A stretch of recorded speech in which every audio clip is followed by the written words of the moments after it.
Luto ko tinolang manok, ito mga sahog, sayote, malunggay. Yan, binabrown ko na yung manok mga kawalwal. Konting brown lang, tsaka ko ilalagay yung luya tsaka sibuyas. Konting brown na lang. Yan, nilagay ko na. Sarap talaga panahon yun. May sabaw lalo na kay Jackie. Yan. Tapos konting paminta, asin. Lagay tayo dyan.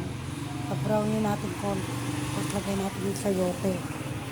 Iyaan natin siya mag-brown. Paglagay, lagay natin din yung mga tubig.